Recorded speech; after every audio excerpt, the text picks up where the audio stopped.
plagiarism.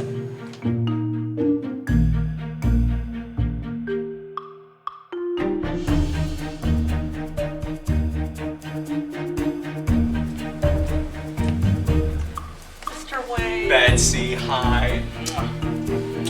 Another year. Another charity ball.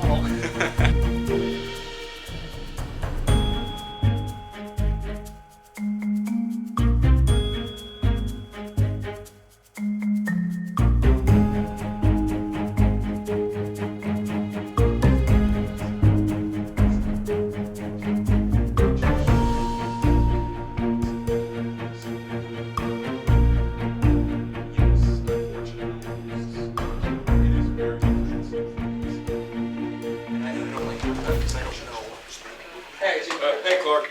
I hope you brought coffee. Do I ever forget? Oh, thank God. I've been here since 5 this morning. Gosh, now I feel bad for keeping you up so late last night. Don't get too sentimental, Kent. I'm about to bust your balls. My ball. Pardon me? This op-ed, you asked me to look over for you? Yeah. Clark, it's pretty... What? Don't take it to Perry. Look, sweetie, there's really no gentle way to put this.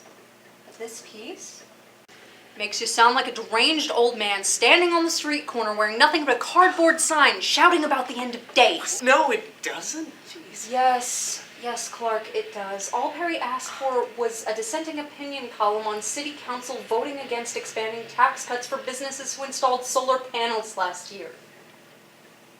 It doesn't sound like a particularly emotional topic to me.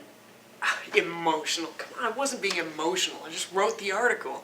Look, the only reason I even handed it off to you was because you always catch my dangling participles or... Of which there were 3. But that's not the issue, Clark. This is a 13-page diatribe on global warming and pollution. The language in this thing is extreme enough to make Al Gore back away slowly. I really do not see how I used extreme language. Oh, okay. God, don't. Come. I'm very disappointed and even disturbed by City Council's decision on this issue. Well, it's an opinion piece. I'm allowed to say that. What hope does our world have when we allow bureaucrats and politicians to decide what is best for our environment, disregarding decades of scientific evidence? We must let our government know that we will not allow their political interests to destroy this planet. I think that part really speaks to current popular sentiment. See, but then you start sounding really crazy. For too long has warfare been the predominant driving force behind scientific advancement. The recent cuts in NASA's budget and the simultaneous increases in our defense spending reeks of society's decline. Our curiosity for space travel has been replaced by hatred for our fellow man, and now, in a mad scramble for power and security, we have stopped learning and exploring and strive to build only bigger war machines than our neighbor. We are becoming an emotionally dead civilization, and we are each affected by this on a personal level. How long until we forget our sensual natures entirely? How long until procreation becomes a loveless process of combining compatible genetic material in a birthing matrix? Will those born in artificial wombs know what it is like to truly love their parents, to be loved by them? I think that part's really poignant.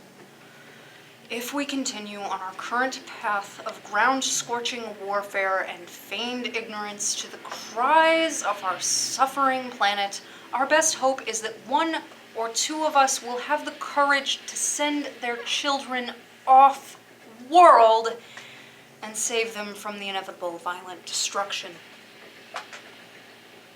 Okay. Yeah, that part sounded just a little weird. I agree. And even if that poor child manages to survive and is blessed enough to find a loving and accepting family on their new home planet, they will still be haunted by the mistakes of their people.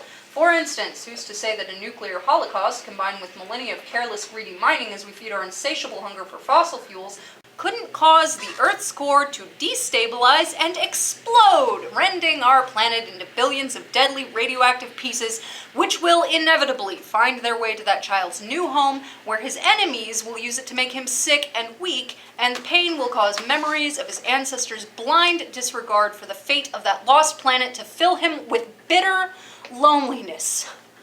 Clark, I couldn't even sell this shit to the National Enquirer.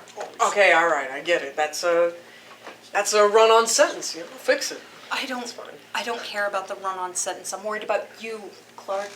You seemed fine, and then all of a sudden you start writing these nonsensical, half-baked ramblings about how Wednesday's city council vote on local tax cuts is going to bring about the end of the world. Look, I was just trying to demonstrate that there are larger issues at play here. No, Clark, you sounded like you'd lost your damned mind. Look, is there something else going on? Are you having problems? Problems. You know, this is a really stressful job. Sometimes, you know, even I feel like I'm going a little bit crazy. It's fine, Lois. I'm fine.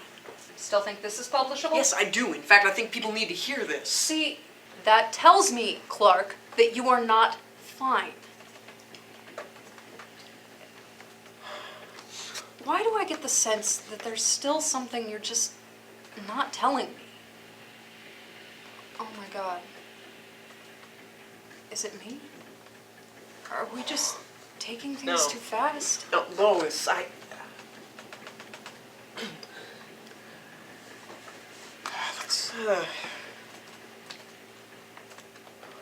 let's talk about this in private.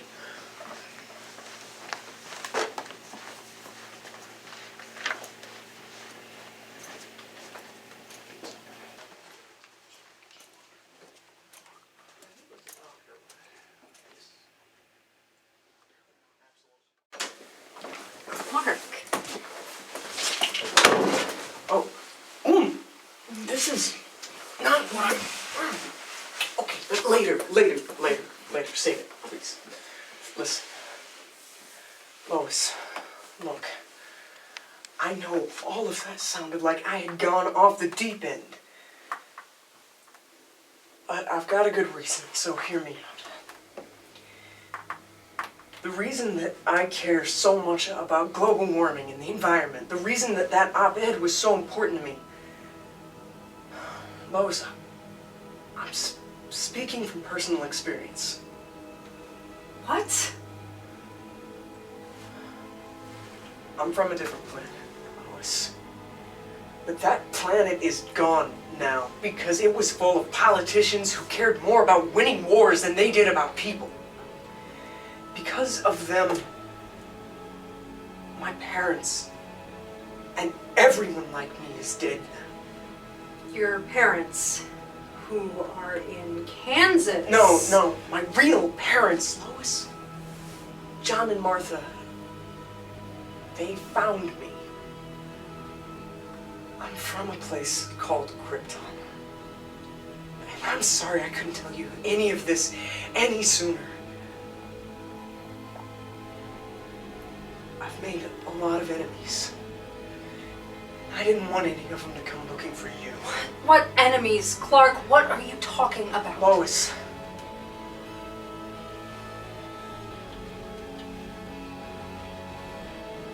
I'm Superman. Oh. Okay, you know what? Here's what we're gonna do.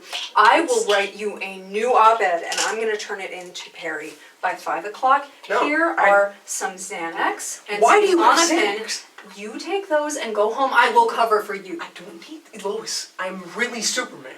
You're not listening. No, listen, I know, sweetie. I know you're Superman. It's okay. I am. You take those Xannies, go home, turn off your phone, turn off your computer, just eat some ice cream. Relax. I don't need Really, the ice it cream, happens to the best of us. Really, it does, Clark. It's all right. No, Lois, listen. Come here. Would you believe me if I prove I can fly? I can fly, Lois. Do not try to fly, Clark. Just go home. I can...